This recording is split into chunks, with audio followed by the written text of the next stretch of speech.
a story in the Bible, Meshach, Eshach, and Abednego. I totally messed up the name, but that's the gist of it. Um, and there's a king, and all the Jews are like the Israelites at the time. They were told like everyone bow down and worship this idol which I have set up. This is the king speaking to them. He just made a a golden calf is what it was actually, I think.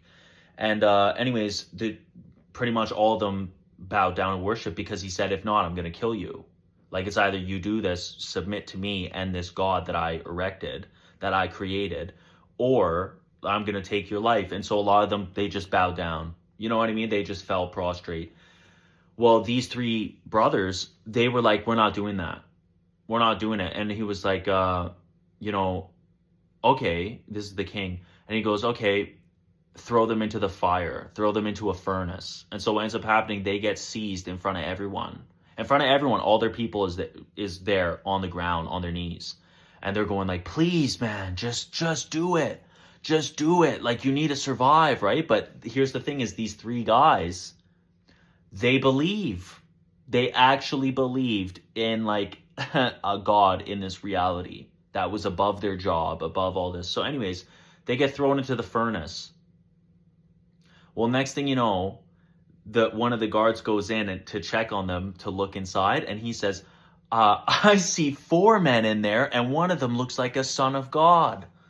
And so Jesus went in there with them in the fire. But this is Old Testament, so this is before Jesus Christ was even alive, or like born into the world as a human.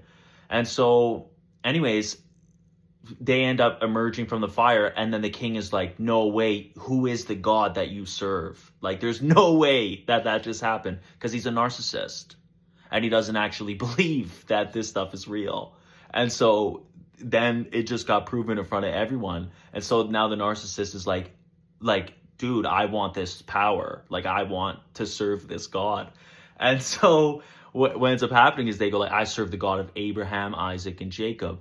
Three again, right? But anyways, so this story, okay, the last one I was talking about literal stories, and then the metaphor, okay? Was it a literal story? Absolutely it was.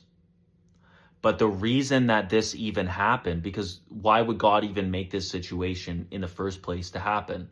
Well, it was to let you know, to understand it as a metaphor for your life. Because when you take that stand and you start saying, no, you know what, I'm gonna wear this blue t-shirt, when everyone thinks you look whack, right? Like, everyone goes like, bro, blue sucks, you know, like, what are you doing? Like, that isn't our